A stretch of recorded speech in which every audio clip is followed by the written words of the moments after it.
अस्सलामुअलैकुम, मैं हूं मोहम्मद जुनैद। शाहजेब खानजादा की गैर मौजूदगी में इस प्रोग्राम की मेज़बानी मैं कर रहा हूं। कराची में ट्रैफिक हादसा रुकने का नाम नहीं ले रहे और उन्हें रोकने का जिम्मेदार कोई इदारा सामने नहीं आ रहा। शहर में न सिर्फ हैवी ट्रैफिक बेलगाम है बल्कि दीगर गाड़ियां चलाने वाले शहरी भी ट्रैफिक कवानीन को नज़रअंदाज करते हुए लोगों की जानें ले रहे हैं और हुकूमती इदारे मंजर से बिल्कुल गायब हैं। गुज़श्ता रोज़ कराची में कारसाज के करीब शारा फैसल पर ऐन इफ्तार के वक्त तेज़ रफ्तार कार की टक्कर से मोटरसाइकिल सवार मियाँ बीवी मौके पर जाम बहक हो गए। ऐनी शाहिदीन के मुताबिक दो गाड़ियाँ एयरपोर्ट की जानिब से रेस लगाती हुई आ रही थीं। कारसाज के मकाम के करीब सफ़ेद गाड़ी ने मोटरसाइकिल सवार जोड़े को टक्कर मारी और आगे जाकर गाड़ी का टायर बस्ट हो गया, जिस पर शहरियों ने कार ड्राइवर को पकड़ लिया। तरीके से आ रहे थे, चार बंदे थे। अल्लाह ने मुझे बचाया, मेरी फैमिली मेरे साथ थी। जो आगे जो फैमिली खड़ी हुई थी उन्होंने उड़ाया। एयरपोर्ट के पास से भी इनकी गाड़ी दो बंदों को हिट करती हुई आई है। वहाँ पे भी हिट करा है, उसके बाद उन्होंने आगे यहाँ पे हिट करा। ये टायर बस्ट हुआ है, इसने चार बंदे पीछे उड़ाए। मलिर से आ रहा था, ये दो गाड़ियाँ भगाते हुए आ रहे थे। हम लोग रक्शे वाले, हम लोग रक्शा देखते हुए आ रहे। बंदा रोजा खोल रहा था, रोजा खोलते हुए इस बंदे ने गाड़ी वाले को उड़ाया खड़ी गाड़ी के अंदर। हादसे में जाम बहक मियाँ बीवी कोरंगी के रिहायशी थे। जाम बहक खातून अक्सा के वालिद का कहना है कि उनकी बेटी की 4 साल पहले शादी हुई थी और वो स्कूल टीचर थी। पुलिस ने हादसे के जिम्मेदार ड्राइवर अनीक को गिरफ्तार कर लिया है और पुलिस रिपोर्ट में मजीद इंकशाफ हुआ है कि 17 साला ड्राइवर 120 किलोमीटर फी घंटा की रफ्तार से गाड़ी चला रहा था। इसके पास ड्राइविंग लाइसेंस और कौमी शनाख्ती कार्ड भी नहीं था। मोटरसाइकिल अपनी मखसूस लेन में थी। कार ने फास्ट लेन से इंतहाई बाएं जाने आते हुए मोटरसाइकिल को टक्कर मार दी। मुलजिम ने बताया कि उसने गाड़ी चलाने के लिए दोस्त से ये गाड़ी ली थी। गाड़ी में 4 अफराद सवार थे, जिनमें से 3 फरार हो गए। रवां साल शहर में ट्रैफिक हादसात में 220 अफराद जाम बहक हो चुके हैं। कल ही नाया नाज़िमाबाद के करीब टैंकर की टक्कर से शहरी जाम बहक हो गया।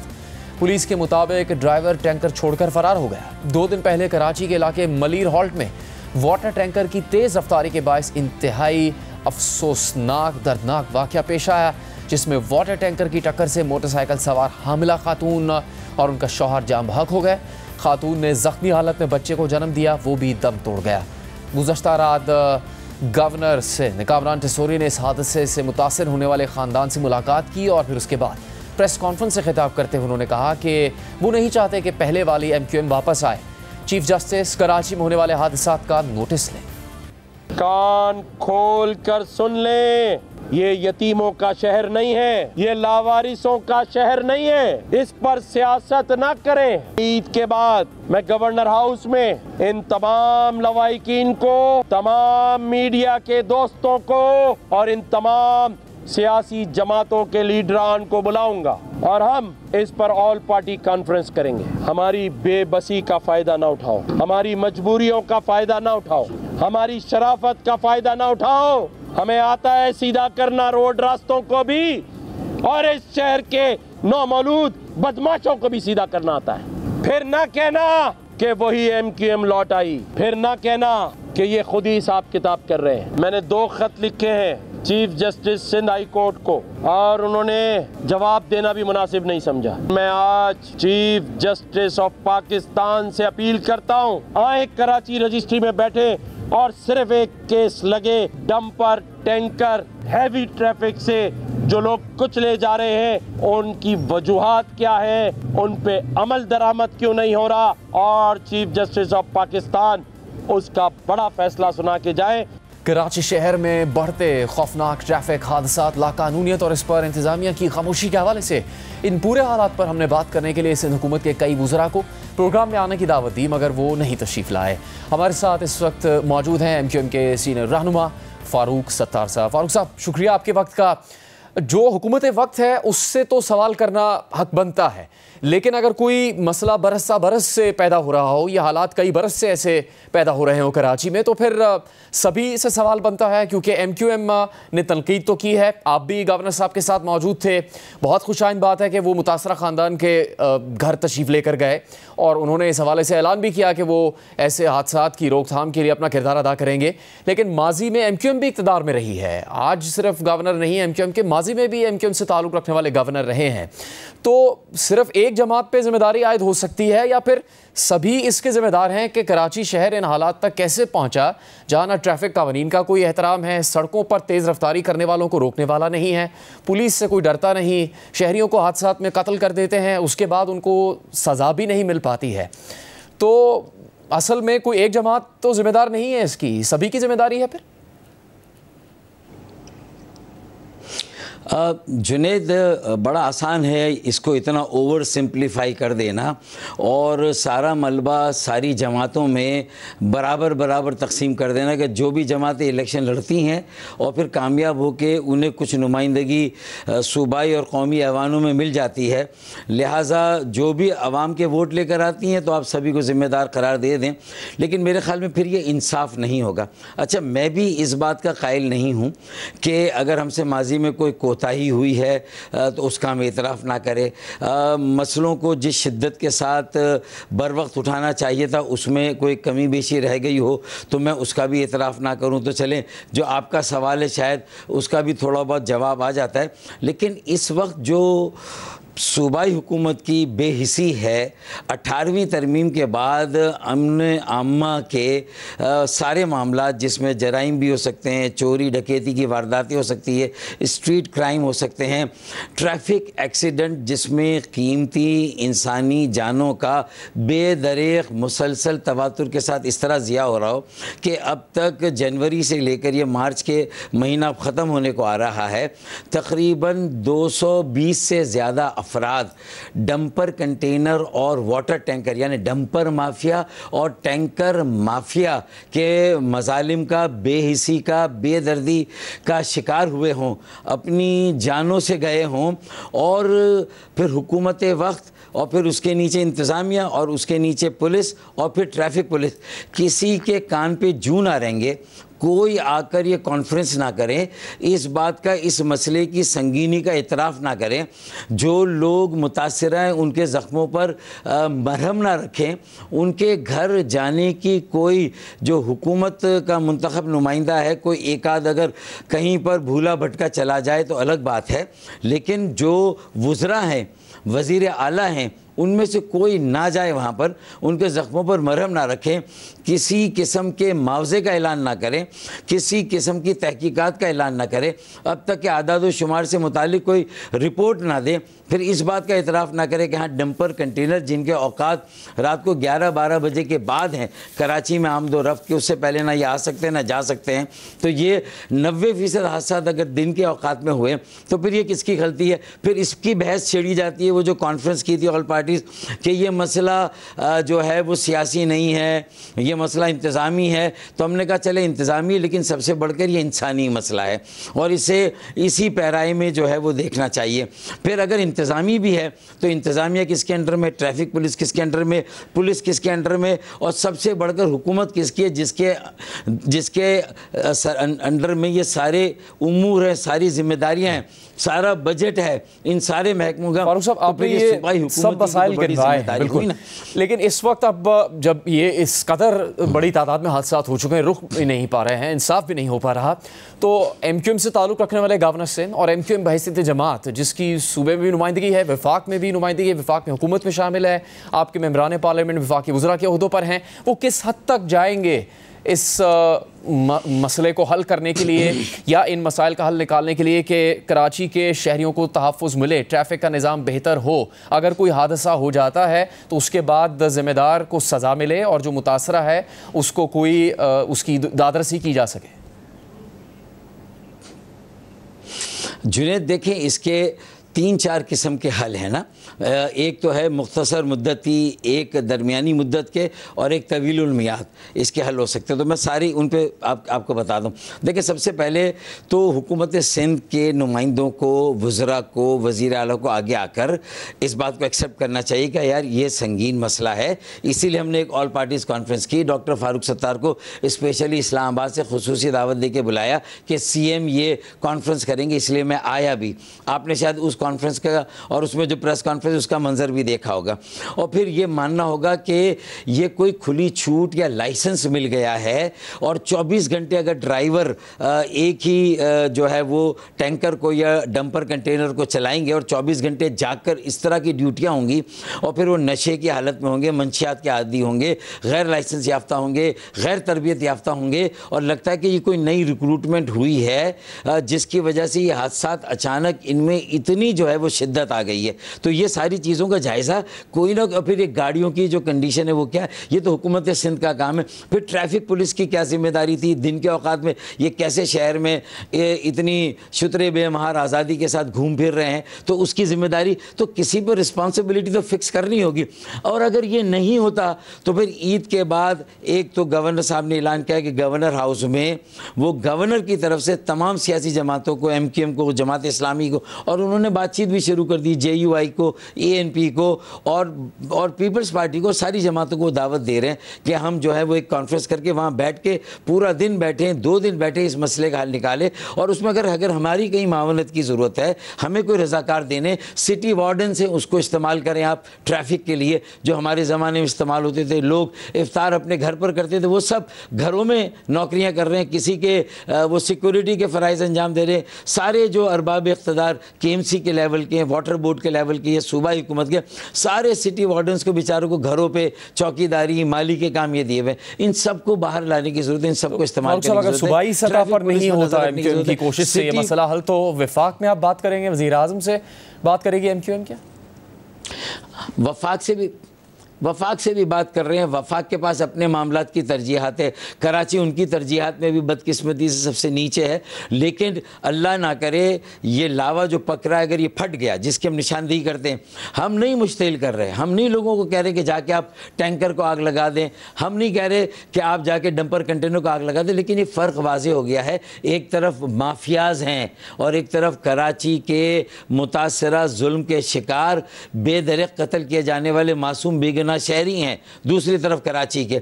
अब ये जब फ़र्क जालिम और मजलूम का फ़र्क वाज़े हो गया, अब ये मजलूम अगर इन्होंने अपनी कोई तदबीर करना शुरू कर दी, बेगाने हो गए, लाताल्लुक़ हो गए रियासत से, मुल्क से, आइन से, कानून से, और अपने हाथों में कानून लेना शुरू कर दिया। हम एक पुरअमन एहतजाज की कॉल देने के बारे में सोच रहे हैं। मैंने इसका अंदिया जब पेंशनर्स के लिए जिन्हें कम्यूटेशन और ग्रेजुएटी अपनी तनख्वाहों से जो काटी गई पैसे नहीं मिले, 20,000 अफराद उनको लेके आएंगे, तो मुझे लगता है एक धरना हम इसका पेंशनर्स का मिला के ये जो मुतासरीन है और कराची के अवाम को दावत दें। और वज़ीर, ये मेरी तजवीज़ है जो मैंने पार्टी में रखी है, मरकज़ी कमेटी का इजलास ईद के बाद होगा। तो मुझे उम्मीद है कि एक तरफ गवर्नर कॉन्फ्रेंस करेंगे, दूसरी तरफ हम धरने की तरफ जाएंगे। और इसमें मतलब अब हमें अमली तौर पर करना होगा, वरना लोग कहेंगे कि गुफ्तन नशिस्तन बर्खास्तन, आप अमली तौर पर कुछ नहीं करें। अगर आप अपोजिशन की बड़ी जमात है सिंध में और आप तीसरी बड़ी जमात है हुकूमत के अलायंस में वहाँ पर, तो आपको अगर और दोनों वफाक से और सूबे से कहीं से आपको रिलीफ नहीं मिल रहा, तो फिर अगर आप अपना पॉलिटिकल क्रेडिट कंज्यूम कर रहे हैं और बगैर किसी शराइत के 26वें आईनी तरमीम भी पास कर रहे हैं, आप अपने दरवाजे के चक्कर भी नहीं लगवा रहे जैसे मौलाना फजलुर रहमान ने लगाए, तो हमसे ये सवालात हो रहे, हम पर ये प्रेशर है, मीडिया का प्रेशर। आपका पहला सवाल ही बहुत प्रेशर वाला था, तो हम इसको महसूस करते हैं, अपनी जिम्मेदारी को महसूस करते हैं। और हमारा ज़मीर बुरी तरह से ये कह रहा है कि तंग आमद बजग आमद, अब हमें कुछ करना पड़ेगा। तो पार्टी के अंदर भी ये इस्तराब है, बेचैनी है। मुझे लगता है कि ईद के बाद हमें किसी ना किसी ऐसे ठोस लाएमल पर जाना पड़ेगा और झंझोड़ना पड़ेगा हुकूमत को, हुक्मरानों को, कि भाई ये अगर पिंडी में, इस्लामाबाद और लाहौर में आप बताइए अगर 220 अफराद 3 माह में इस तरह जहाँ बाग होते तो पूरा मुल्क हिल जाता। ये तो कराची वालों की अमन पसंदी कहें, अमन दोस्ती कहें, उनकी शराफत कहें, जिसे कमजोरी कदम क्या हो सकता है? फिर आप हुकूमत से भी अलहदा हो जाएंगे, आप भी एहतजाज में शरीक होंगे? देखिए, फिर तो स्काई इज़ द लिमिट। हुकूमत में रहते हुए भी एहतजाज कर सकते हैं और हुकूमत को किसी तरह की कोई तंबीह भी कर सकते हैं। अभी हमने एक वार्निंग दी थी कि जो हमारे जो 27वें आईनी तरमीमी बिल है उसको आगे नहीं बढ़ाया जा रहा, उस पर कोई कंसेंसस डेवलप नहीं किया जा रहा, हमने किया है, उसको करें। हमने PMLN से बात की जिसके अमीन उल हक साहब ने कहा था, और जो 15 अरब रुपए हमें मिलने थे वो रोक दिए गए। PIDCL को अभी तक ऑर्गेनाइज नहीं किया गया, टेंडर्स नहीं हुए, 9 माह गुजर गए इस माली साल के, ये काम भी होने चाहिए। तो फौरी हमसे रब्ता हुआ और हमें यकीन दिलाया गया और 2 दिन के अंदर हमारे इन मामलात पर जो है वो टेंडर्स वगैरह होकर काम शुरू होगा, ये हमें अंदिया मिल गया है। तो भाई देखें, बच्चा रोता नहीं है तो माँ भी उसकी तरफ तवज्जो नहीं देती, वो सौतेली माँ हो, सगी माँ हो, शायद ये किरदार तो माँ का रहता है।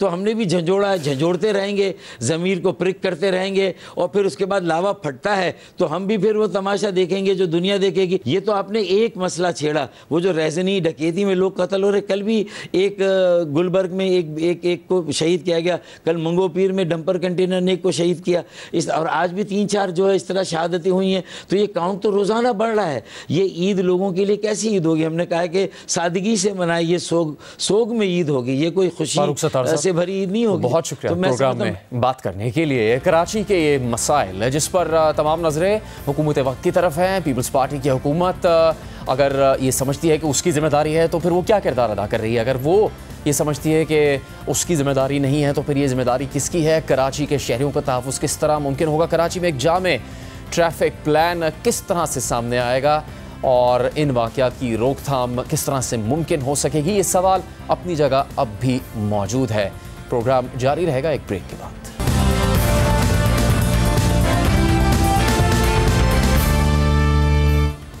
प्रोग्राम में अभी बात बलूचिस्तान की, जहाँ सिक्योरिटी फोर्सेस के एहलकारों के साथ साथ आम शहरियों, खासतौर पर पंजाब से ताल्लुक़ रखने वाले मुसाफिरों के लिए सफ़र गैर महफूज और जानलेवा साबित होता जा रहा है। 11 अप्रैल को बोलान में कलअदम BLA की जानिब से जाफर एक्सप्रेस को हाईजैक करके 400 से ज़्यादा मुसाफिरों को यरगमाल बनाने के वाक़े के बाद रियासत और हुकूमत का सख्त मौक़िफ़ सामने आया था। दहशत गर्दों को कैफरे किरदार तक पहुँचाने और ऐसे वाक़यात की रोकथाम के लिए हतमी और ठोस इक़दाम करने के दावे किए गए थे।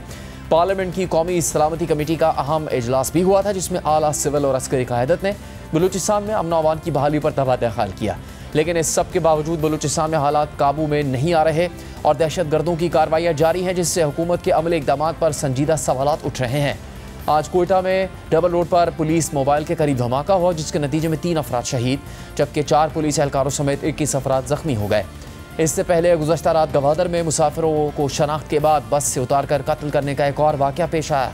बलूचिस्तान हुकूमत के मुताबिक गवादर के इलाके किलमत में मुसल्लह दहशत गर्दों ने 7 मुसाफिरों को बस से उतारा और उन पर गोलियां बरसा दी, जिसके नतीजे में 6 अफराद शहीद हो गए। एक मुसाफिर वहाँ से भागने में कामयाब हुआ। पुलिस के मुताबिक मुसाफिर बस कोस्टल हाईवे पर गवादर से कराची जा रही थी। BBC के मुताबिक डिप्टी कमिश्नर मस्तूम ने बताया है कि मुसल्लह दहशत गर्दों ने कोयटा कराची हाईवे पर नाकाबंदी करने के साथ साथ कोयटा जैकबाबाद शाहरा पर दरबोलान के कुछ मकामात पर भी नाकाबंदी की थी। मस्तूंग में नाकाबंदी के दौरान मुसल्लह दहशत गर्दों ने CTD के 2 एहलकारों पर फायरिंग की, जिसके नतीजे में CTD के असिस्टेंट सब इंस्पेक्टर जावेद लहरी शहीद हो गए जबकि दूसरे एहलकार जख्मी हैं। BBC के मुताबिक तुरबत शहर में नामालूम दहशत गर्दों ने 3 ग्रेनेड्स फायर किए, जिनमें से एक ग्रेनेड B&R कॉलोनी में रिहायशी क्वार्टर पर गिरा। किच पुलिस के सरबरा राशिद रहमान जहरी ने बताया कि ग्रेनेड फटने से एक ही खानदान के 5 अफराद जख्मी हुए, जिनमें मियाँ बीवी और उनकी 3 बच्चियाँ शामिल हैं। इसके अलावा 23 मार्च को कल्लात में नामालूम दहशत गर्दों ने पंजाब से ताल्लुक़ रखने वाले 4 मजदूरों को शहीद कर दिया था।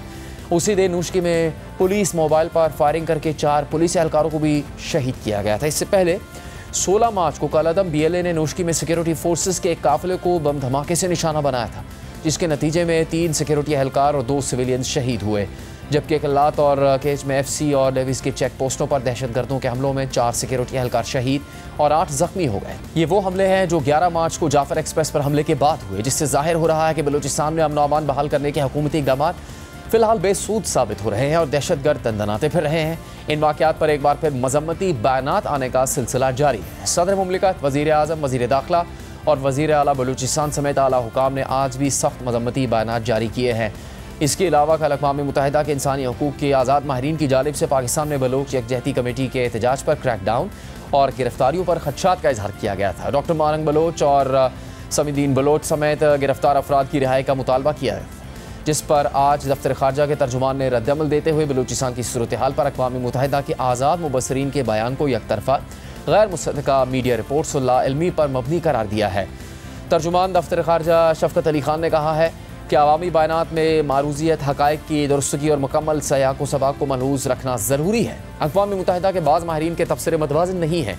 ये तबसरे दहशतगर्द हमलों में शहरी हलाकतों को कम दिखा रहे हैं और दहशत गर्दों के जराइम को नज़रअंदाज करते हैं। दहशत गर्दों और उनके सहूलतकारों के लिए कोई इस्तिस्ना नहीं है। एहतजाज की आड़ में दहशतगर्दों के साथ मिली भगत साबित हो चुकी है। दहशतगर्दों की मदद के लिए सड़कों की बंदिश और दीगर तकरीबी सरगर्मियाँ नाकाबिले कबूल हैं। बलूचिस्तान में अमन अमान की सूरत हाल ख़राब हो रही है, हुकूमती इक़दाम नाकाफ़ी साबित हो रहे हैं। हम इसी के लिए बात करेंगे तर्जुमान हुकूमत बलूचिस्तान शाहिद रिंद साहब से। शाहिद साहब, शुक्रिया आपके वक्त का। हुकूमत की जानिब से जो इक़दाम किए जा रहे हैं, एक तो जब भी वाक़या होता है उसकी मजम्मत की जा रही है, फिर जो दहशतगर्द हैं उनके ख़िलाफ़ एक सख्त बयानिया भी सामने आता है और कार्रवाइयाँ भी की जाती हैं, लेकिन उसके साथ साथ ऐसे अफराद जो कि गैर मुसल्लह हैं, किसी एहतजाज में शरीक हैं, उनके ख़िलाफ़ भी रियासत कार्रवाई कर रही है, चूँकि उसके मुतालिक रियासत का अपना एक बयानिया है। मसला ये है कि ये सब करने से बलूचिस्तान भर में ये वाक़यात रुक नहीं रहे हैं। दहशतगर्दों को उनकी कार्रवाइयों से रोकने में हुकूमत को कामयाबी नहीं मिल रही है, तो जो अब तक किया जा रहा है वो तो फिर इसका हल साबित नहीं हो रहा। शाहिद रिंद साहब, जुनैद, आपने अपने इब्तदाइये में 2 से 3 चीज़ों का जिक्र किया है, जिसमें खासकर आपने एक यूएन के जो मेंबर्स हैं उनकी किसी रिपोर्ट का जिक्र किया है। और अगर आप खुद बतौर जर्नलिस्ट, बतौर एंकर उस रिपोर्ट को पढ़ें तो उसमें जो दफ्तर खारजा ने जो चीज़ें मेंशन की हैं वो वाज़े होता है कि वो वन साइडेड जिसे कहते हैं एक रिपोर्ट है, नंबर 1। नंबर 2, आपने अभी जिक्र किया कि चंद ऐसे लोग जो गैर मुसल्लह हैं या वो सियासी तौर पे स्ट्रगल कर रहे हैं। जुनैद, क्या आपने उनकी तमाम जो प्रोसीडिंग्स अब तक हुई हैं, चाहे वो राजी मुची की सूरत में हो चाहे कुछ भी हो, उनकी तकारीर का कभी मवाजना किया है? उर्दू में जो तकरीर होती है वो मुख्तलिफ होती है, बलूची जुबान में जो तकरीर होती है वो मुख्तलिफ होती है। यही वो कन्फ्यूजन है जिसे हमें दूर करना है। इस कन्फ्यूजन को जब तक आप दूर नहीं करेंगे आप इशू को अंडरस्टैंड नहीं कर सकते। शाहिद साहब, जब हम हल की बात करते हैं तो मुख्तलिफ सियासतदानों की जानिब से राय आती है कि माजी में जब सियासी हुकूमत ने वहाँ पर सियासी डायलॉग की कोशिश की तो हालात बेहतर हुए। मौलाना हिदायतुर रहमान की मिसाल ली जाए तो उनसे मुतालिक भी रियासत का बड़ा सख्त मौक़िफ़ था, लेकिन वो बलूचिस्तान असम्बली का हिस्सा हैं। तो क्या जब हम साबिक़ वज़ीर आज़म इमरान खान पर तनकीद करते हैं कि उन्होंने सियासी डायलॉग के कल्चर को ख़त्म कर दिया, सियासी एंगेजमेंट को, जिससे बहुत बड़ा बहरान पैदा हुआ पाकिस्तान में, तो क्या अब भी वही किया जाएगा? तो फिर वो गलत नहीं होगा जब सियासी तौर पर बातचीत के रास्ते खुले रखकर इन मसाइल को हल करने की कोशिश नहीं की जाएगी, तो फिर आपको नहीं लगता कि इससे मसाइल की संगीनी और बढ़ेगी कम होने की बजाय? जुनैद, बहुत अच्छा सवाल आपने पूछा है। इसमें 2 चीज़ें बहुत वाज़ेह हैं। आपने गुज़िश्ता 2 बातों का जिक्र किया कि माजी में पॉलिटिकल डायलॉग का बलूचिस्तान में फ़ायदा हुआ है। आप मुझे गुज़िश्ता 2 दहाइयों में 1 साल मेंशन करके बता दें जिसमें चाहे हुकूमत ने आगाज़ हुकूक बलूचिस्तान पे काम किया हो, चाहे 18वीं आईनी तरमीम पर, उस वक्त कब हालात ठीक हुए हैं। 1 साल आप मुझे मेंशन करके बता दें, आपकी टीम बता दे, आई विल बी ग्रेटफुल।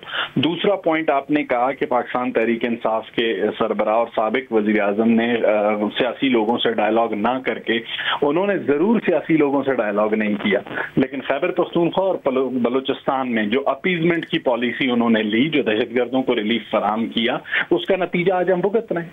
तो वफाक में जब मुस्लिम लीग नून की हुकूमत थी और डॉक्टर अब्दुल मालिक बजूल वज़ीर आला बलूचिस्तान थे, तब हालात बिल्कुल भी बेहतर नहीं हुए थे? सर, डॉक्टर मालिक बलोच के दौर में जो वाकयात हैं उनका डाटा आप निकाल के देख लें। मैं ये नहीं कहता कि उस वक्त ज्यादा थे अब कम है, मैं ये एडमिट करता हूं कि इस वक्त लॉ एंड ऑर्डर की सिचुएशन बहुत खराब है, जिसे बेहतर करने की हम कोशिश कर रहे हैं। और जिस डायलॉग का क्रेडिट डॉक्टर मालिक या उनकी जमात लेती हैं, बिल्कुल डॉक्टर मालिक ने अपने 2.5 साल दौर के आखिरी 3 माह में एक डायलॉग का प्रोसेस शुरू किया, और इस डायलॉग के प्रोसेस के लिए एक मुंतखब चीफ मिनिस्टर ने ना तो बलूचिस्तान की काबीना को एतमाद में लिया, ना बलूचिस्तान की सूबाई असेंबली को एतमाद में लिया। इस पर वज़ीर आला बलूचिस्तान असेंबली फ्लोर पे डॉक्टर मालिक को मेंशन करके ये बता चुके हैं। शाहिद रिंद साहब, जब हम बलूचिस्तान के इन मसाइल की हल की बात करने की कोशिश करते हैं, आपसे सवाल करते हैं, दीगर सियासतदानों से सवाल करते हैं, तो वहीं ये बात भी सामने आती है कि ये गलत है ये अलहदगी पसंदी का रुझान, लेकिन क्या सियासी क़यादत इस मुल्क की उसकी कोई ज़िम्मेदारी नहीं है जिसकी वजह से ये गलत किस्म का अलहदगी पसंदी का रुझान पैदा हो गया? अमन कायम करने में हुकूमतें भी तो नाकाम हो रही हैं, फिर रियासत को भी तो कामयाबी नहीं मिल रही वहाँ अमन कायम करने में। जुनैद, देखें, मौजूदा जो सूरत हाल है, बलूचिस्तान की सूरत हाल का एक अलमिया ये रहा है कि गुज़िश्ता 2 दहाइयों में यहाँ पर बलूचिस्तान में जो भी पॉलिटिकल गवर्नमेंट्स आई हैं, उन्होंने इस दहशतगर्दी पर कभी भी काम नहीं किया। उन्होंने ना तो काउंटर टेररिज्म पर काम किया, ना काउंटर इंसर्जेंसी पर काम किया। उन्होंने एक मौक़िफ़ रखा कि ये लड़ाई दहशतगर्दों और सिक्योरिटी फोर्सेस की है। आज पहली मरतबा है कि जब पॉलिटिकल गवर्नमेंट इस सिचुएशन को लीड कर रही है। वज़ीर आला बलूचिस्तान सरफराज बुगटी ने सूबे की तारीख में पहली मरतबा लॉ एंड ऑर्डर की सिचुएशन पर इन कैमरा ब्रीफिंग रखी, तमाम अरकान असेंबली के सामने उस सूरत हाल को रखा। आपने अभी थोड़ी देर पहले मौलाना हिदायतुर रहमान का जिक्र किया। देखें, पॉलिटिकल जो क्लास होती है उसकी कुछ जिम्मेदारियां होती हैं। मौलाना हिदायतुर रहमान के नजरिए तरीका सियासत से कोई इत्तफाक और कोई इख्तलाफ कर सकता है, लेकिन सबसे खुशाइंद बात यह है कि उस इन कैमरा सेशन में जो बलूचिस्तान सूबाई असेंबली में हुआ, उसमें मौलाना हिदायतुर रहमान 28 नुकात के साथ तहरीरी तौर पर आए और उन्होंने तहरीरी तौर पर चीफ मिनिस्टर को वो दी कि इनके जरिए इश्यूज रिजॉल्व हो सकते हैं, जिस पर चीफ मिनिस्टर ने उन्हें ये कहा कि ये वो तरीकाकार है जिसकी हमें जरूरत है, जो पॉलिटिकल लीड लेने की जरूरत है। लेकिन एक चीज याद रखिए, एक इनका सिक्योरिटी काउंसिल की मीटिंग इस्लामाबाद में बुलाई गई। पाकिस्तान की जो पॉलिटिकल क़यादत है उसमें जो अपोजिशन में बैठी हुई इस वक्त जमात है, उसकी बलूचिस्तान पर दिलचस्पी का आलम यह है कि उन्होंने उसका बाइकआउट किया। तो शाहिद साहब, आपका ख्याल है कि इस वक्त जो वहाँ की सियासी क़यादत के नुमाइंदे हैं, अख्तर मेंगल साहब जिनके वालिद वज़ीर आला बलूचिस्तान रहे, डॉक्टर अब्दुल मालिक बलोच जो ख़ुद वज़ीर आला बलूचिस्तान रहे, उनके पास कोई तहरीरी तौर पर हल नहीं है बलूचिस्तान के मसाइल का? ऐसा कोई दावा नहीं करना चाहता, लेकिन अगर उन्होंने कोई ऐसी एफर्ट की है तो वो मीडिया के सामने रखें। तो माजी में जो लोग सियासी धारे का हिस्सा बनते रहे हैं, यानी वो बलूचिस्तान को पाकिस्तान का हिस्सा दिल से तस्लीम करते रहे हैं, वो लोग अगर मौजूद हैं ज़मीन पर, तो उनके ज़रिए से इन मसाइल को हल करने की कोशिश नहीं की जानी चाहिए? उनको नहीं दावत दी जानी चाहिए मुज़ाकरात में शामिल होने की, मसाइल का हल आपके सामने लाने की, और फिर आपके अपने जो तहफ़्फ़ुज़ात हैं, यानी आपसे मुराद आपकी इस वक्त बसर इक़्तिदार हुकूमत, वो अपने तहफ़्फ़ुज़ात और मसाइल उनके सामने रखें? जुनैद, हर चीज के लिए एक तरीकाकार होता है। सरदार अख्तर मेंगल को 2 मरतबा प्राइम मिनिस्टर शहबाज शरीफ इन मामलात पर मदऊ कर चुके हैं। You can check this record from prime minister office. Sardar Akhtar Mengal की जमात के एक MPA हैं जिनका नाम जहांजेब मेंगल है, उन्हें 3 मरतबा प्रोविंशियल गवर्नमेंट CM हाउस से इन्वाइट कर चुकी है। ना तो सरदार अख्तर मेंगल PM हाउस के बुलाने पर आए, ना उनके मेंबर असेंबली सूबाई हुकूमत के बुलाने पर आए। डॉक्टर मालिक, उनकी जमात सूबे में होने वाले इन कैमरा सेशन में मौजूद थी, इस्लामाबाद में होने वाली जो सिक्योरिटी मीटिंग थी उसमें मौजूद थी, और उन्होंने अपना नुक्ता निगाह वहां रखा। हमने सिर्फ UN की रिपोर्ट का जिक्र नहीं किया शाहिद साहब, हमने उन तमाम वाक़यात का भी जिक्र किया जो बलूचिस्तान में पेश आए, जिसमें मासूम लोगों की जानों को निशाना बनाया गया है। वो दहशतगर्दी हो रही है, इस पर कोई इख्तलाफ नहीं कर रहा, लेकिन जिन अफराद को गिरफ़्तार किया जा रहा है, हुकूमत बलूचिस्तान उसका दिफा भी कर रही है, उससे तो ये दहशतगर्दी ख़त्म नहीं हो रही। तब भी आप इन गिरफ्तारियों को सही समझते हैं और ये सिलसिला जारी रहेगा? देखिए, ये गिरफ्तारियां कब की गई, पहला सवाल ये है। जिस रात क्वेटा में एक जैसे कहते हैं सेट इन जारी था, सेट इन की सूरत हाल पर पूरा दिन अगर आप उसके वीडियोस निकाल कर देख लें, झड़पें मुजाहिरीन की और पुलिस की क्वेटा के एक इलाके सरियाब रोड में होती रही, और इन मुजाहिरीन की कुल तादाद कोई 300 से 400 के लगभग होगी। वहां पर ये चीजें जारी रहीं, जिसके बाद रात 9 बजे के करीब BYC ने ये क्लेम किया कि पुलिस की फायरिंग से 3 लोग मारे गए हैं। पुलिस की जानिब से, सूबाई हुकूमत की जानिब से ये वाज़े तौर पर मौक़िफ़ लिया गया कि जब तक इनका मेडिको लीगल नहीं होता उस वक्त तक ये तयन करना ही मुमकिन नहीं है कि किसकी फायरिंग से जाँ भाग हुए। उन लाशों को पुलिस की तहवील में दिया जाए, जो कि BYC ने नहीं दी। उसके बाद उन लाशों के जो वरसा है, उन्होंने डिस्ट्रिक्ट एडमिनिस्ट्रेशन और पुलिस को अप्रोच किया कि हमें ये लाशें वहां से बाजियाब करवा के बरामद करवा के दें। उनकी दरखास्त पर ये सारी कार्रवाई हुई। तो अब इस वक्त इतने संगीन वाक़यात बलूचिस्तान में पेश आ रहे हैं हर रोज़ या हर कुछ दिन के बाद, तो यकीनन हुकूमत बलूचिस्तान साथ जोड़कर बैठी होगी। हुकूमत बलूचिस्तान की नज़र में इस वक्त क्या हल है बलूचिस्तान में अमन कायम करने के लिए? देखिए, बीइंग ए स्पोक्स पर्सन इस वक्त एक टीवी के प्रोग्राम पे मैं आपको जुनेद हल तो नहीं बता सकता, लेकिन एक चीज बहुत वाज़ेह तौर पे बता सकता हूँ कि प्रोविंशियल एक्शन प्लान सूबे में 2 दहाइयों में जो भी सूरत हाल सूबे में रही है, मैंने आपको पहले प्रोग्राम में बताया कि इस सूबे का अलमिया ये रहा कि इस सूबे की किसी सियासी हुकूमत ने इसकी पॉलिटिकल ओनरशिप ही नहीं ली। पहली मरतबा पॉलिटिकल गवर्नमेंट इसकी ओनरशिप ले रही है और उस पर आते ही वज़ीर आला बलूचिस्तान सरफराज बुगटी ने जिन चीजों पर काम किया उनमें सबसे पहला काम प्रोविंशियल एक्शन प्लान था। प्रोविंशियल एक्शन प्लान की तश्कील के बाद अक्टूबर से हमने उस पर अमल दरामद का आगाज किया है और एक ऐसी सूरत हाल जो सूबे को गुज़श्ता 2 दहाइयों से दरपेश है, अगर हम ये समझते हैं कि हफ्तों और दिनों में उस सूरत हाल से हम निकल आएंगे तो ये गलत होगा। 11 मार्च के वाक़े के बाद वज़ीर आज़म पाकिस्तान आर्मी चीफ बलूचिस्तान में कोयटा में मौजूद थे। उस वक्त जो एक इजलास हुआ और प्रेस कॉन्फ्रेंस हुई उसमें डॉक्टर अब्दुल मालिक बलोच भी मौजूद थे, तो क्या अब भी बलूचिस्तान हुकूमत उनसे राबते में है मशावरत के लिए? जी बिल्कुल, चीफ मिनिस्टर हिमसेल्फ उनसे मुसलसल राब्ते में रहते हैं। डॉक्टर मालिक साहब के साथ उनके सियासी थॉट के साथ, उनकी ओपिनियन के साथ इत्तफाक और इख्तलाफ हो सकता है, लेकिन एक वर्किंग रिलेशन बेहतरीन किस्म का सूबाई असेंबली में मौजूद है। डॉक्टर मालिक उनकी जमात अपोजिशन बेंचेस पर है, लेकिन इसके बावजूद कोऑर्डिनेशन और तमाम चीजें वज़ीर आला की उनके साथ चलती रहती हैं। शाहिद साहब, बहुत शुक्रिया प्रोग्राम में बात करने के लिए। दूसरी जानिब खैबर पख्तूनख्वा में भी दहशतगर्दी दोबारा से सर उठा रही है। कल अदब तहरीक तालिबान पाकिस्तान के हमलों में इजाफा देखने में आया है। आज लकी मरवत तखरीबकारी के एक बड़े मनसूबे से महफूज रहा। पुलिस की जानिब से लकी मरवत की मरकजी सड़क पर शरपसंदों की जानिब से रखा गया 43 किलो वजनी बारूदी मवाद नाकारा बना दिया गया और उसके बाद इलाके में सिक्योरिटी मजीद बढ़ा दी गई है। इसके अलावा कल अदम तहरीक तालिबान पाकिस्तान को अब दुनिया भी अपने लिए ख़तरा समझने लगी है। सहाफ़ी कामरान यूसुफ की खबर के मुताबिक कल अदम TTP के हवाले से अमेरिका की 18 इंटेलिजेंस एजेंसियों ने एक रिपोर्ट जारी की है जिसमें TTP को वाशिंगटन के लिए मुस्तकबिल में मुमकिन ख़तरा करार दिया गया है। रिपोर्ट के मुताबिक हालिया बरसों में TTP के हमले पाकिस्तान की हुकूमत को निशाना बनाने तक महदूद रहे हैं।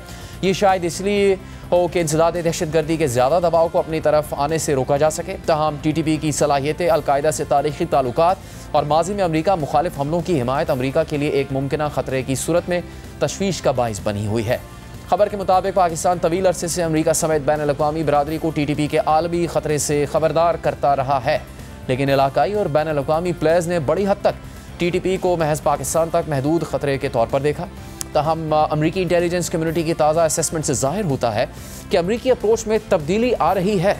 खबर के मुताबिक पाकिस्तान के सरकारी ज़राए का मौक़िफ़ है कि ये एक मस्बत पेशरफ्त है कि बिलाखिर अमरीका ने TTP की तरफ से लाहक आलमी ख़तरे को भांप लिया।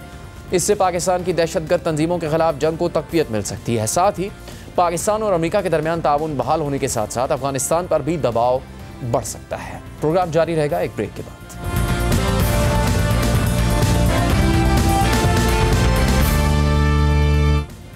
प्रोग्राम में एक बार फिर खुशामदीद। इस्लामाबाद हाईकोर्ट के जस्टिस सरदार एजाज इसहाक खान ने करार दिया है कि हाईकोर्ट का बेंच कायम मकाम चीफ जस्टिस सरफराज डोगर की अदालत के मातहत नहीं है। जस्टिस सरदार एजाज इसहाक की अदालत से ज़ेर समाअत केस दूसरे बेंच मुंतकिल करने पर तौहीन अदालत अज खुद नोटिस केस में डेप्यूटी रजिस्ट्रार जुडिशल और दीगर के खिलाफ तौहीन अदालत केस की समाअत का तहरीरी हुक्मनामा जारी कर दिया गया है, जिसमें कहा गया है कि हाईकोर्ट का बेंच कायम मकाम चीफ जस्टिस की अदालत के मातहत अदालत नहीं है। रजिस्ट्रार ऑफिस ने इसी वजह से ये दरख्वास्त एतराज़ के साथ चीफ जस्टिस के सामने मुकर्रर की थी।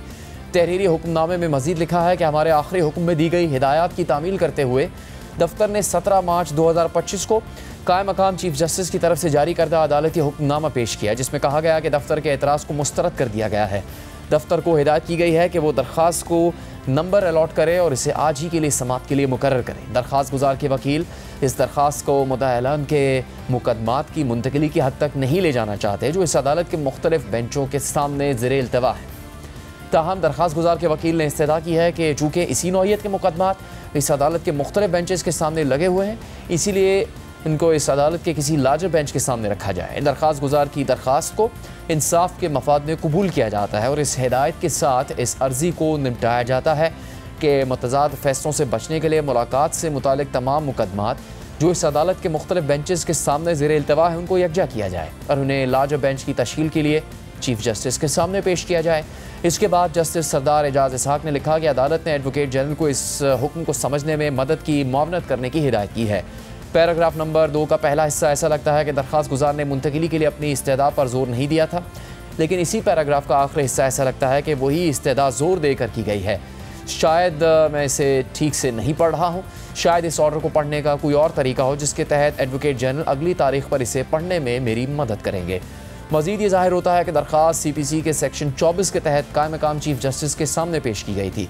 सेक्शन 24 को पढ़ने के बाद एडवोकेट जनरल ने कुछ हिचकिचाहट के साथ एतराफ़ किया कि उसका इतलाक़ नहीं होता क्योंकि हाई कोर्ट का बेंच सेक्शन 24 CPC की रूह से मातहत अदालत नहीं है, इसीलिए दफ्तर ने मज़कूरा दरख्वास्त को कायम मकाम चीफ जस्टिस के सामने एतराज़ के साथ रखा। लाजब बेंच की तश्कील के 17 मार्च 2025 के हुक्म से ये ज़ाहिर नहीं होता कि इस एतराज़ को कलअदम करार देने से पहले वजूहात बयान की गई हों। यह भी इस अदालत के अमल और तरीक़ेकार के ख़िलाफ़ है जिसके तहत किसी दफ्तरी एतराज़ को मुस्तरद करने की वजूहात बताई जाती हैं, ख़ास तौर पर वो वजूहात जो रस्मी नहीं होती लेकिन दरख्वास्त की जाँच पड़ताल से मुतालिक होती हैं ताकि शफाफियत बरकरार रहे। अदालती दफ्तर तजर्बाकार अदालती अफसरान के एक मजमूए के तौर पर काम करता है जो नाकाबिल समात दरख्वास्तों के लिए पहले फ़िल्टर के तौर पर काम करता है और इसके ख़यालात जज के लिए काबिल गौर होने चाहिए। शुएब शाहीन ने 5 रुकनी बेंच के फैसले के बाद पैराग्राफ्स का हवाला देते हुए इस नुक्ते पर जोर दिया कि बेंचेस की दोबारा तश्कील सिर्फ उन जजेस की रजामंदी से ही मुमकिन है जिनके सामने केस ज़ेर इल्तिवा था। अब तक मुझे किसी ऐसी कानूनी शिक के हवाले से नहीं बताया गया जिसके तहत मेरी अदालत से तौहीन अदालत की दरख्वास्त वापस ली जा सके। एडवोकेट जनरल ने लाहौर हाई कोर्ट के रूल्स का हवाला दिया लेकिन ये रेफरेंस गैर मुतल्लका है।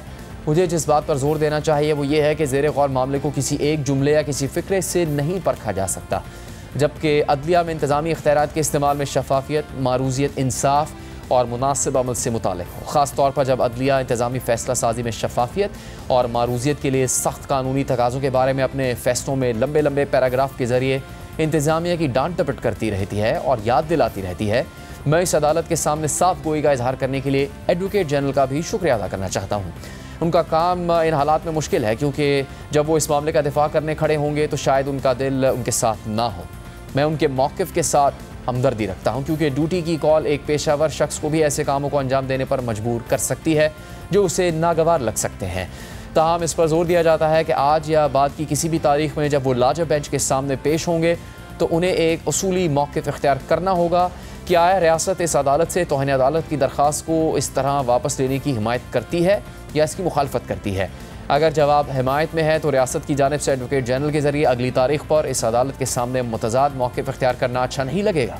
डेप्यूटी रजिस्ट्रार जुडिशल को याद दहानी करवाई जाती है कि वो अगली तारीख को हाजिर हों और इस अदालत के कवायद व ज़वाबित में इन दफ़ात का जिक्र करें जिनके तहत कायम मकाम चीफ जस्टिस ने दफ्तरी एतराज़ को मुस्तरद किए बगैर और मेरी रजामंदी के बगैर इस बेंच से तौहीन अदालत की दरख्वास्त वापस ले ली। इस बात पर जोर दिया जाता है कि इस पटिशन में सवाल बेंचेस की तश्कील से मुतालिक नहीं है जो कि इब्तदाई मरहले में की जाती है जब केस किसी जज के हवाले किया जाता है, बल्कि ये सवाल है बेंच से केस की मुंतकली से मुतालिक है जब केस पहले ही एक बेंच के पास था और उसका नोटिस ले लिया गया था। ये सवाल इस वक्त ज़्यादा संजीदगी इख्तियार कर लेता है जब मुकदमा तौहीन अदालत की दरख्वास्त हो जहाँ हुक्म की खिलाफ वर्जी का फैसला करने के लिए उस जज से बेहतर कोई और जज नहीं हो सकता जिसने पहले हुक्म दिया हो। ये कदीम ज़माने से रिवायत रही है और आवाम के साथ साथ अदालत को भी ये जानने की ज़रूरत है कि कानून की हुक्मरानी या इंसाफ की फराहमी में कारकर्दगी और शफाफियत के कौन से तकाज़े ये कहते हैं कि चीफ जस्टिस का ओहदा इस मुकद्दस रिवायत को ख़त्म करने के लिए अपने इंतज़ामी इख्तियारात बरूए कार लाए। तहरीरी हुक्मनामे के मुताबिक इस मुकदमे की अगली समाअत अब 11 अप्रैल को की जाएगी। प्रोग्राम यहाँ पर ख़त्म होता है, इजाज़त दीजिए।